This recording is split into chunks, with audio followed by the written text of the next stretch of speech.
முடி வெட்டிட்டு வண்டி சித்தப்பா. உனக்கு கல்யாணம் தான் இப்ப. அப்ப எத்தனை வருஷம் இப்ப?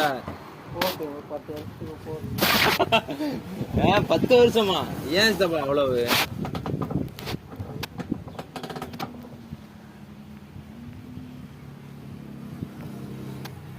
போடானு ஏன் சித்தப்பா கல்யாணம் முடிச்சு இதுக்கு நீ இங்கே போலாம். கல்யாணம் முடிச்சுன்னா அரியமான், ராமேஸ்வரம் கோயில் எல்லாத்துக்கும் போனேன்.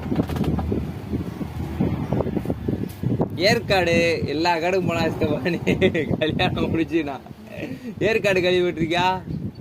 அப்படி மங்களகரமா இருக்கு சித்தப்பா. எப்படி இருக்கேன்? மங்களகரமா இருக்கு. பட்டுக்கோட்டை போன் போடுங்க.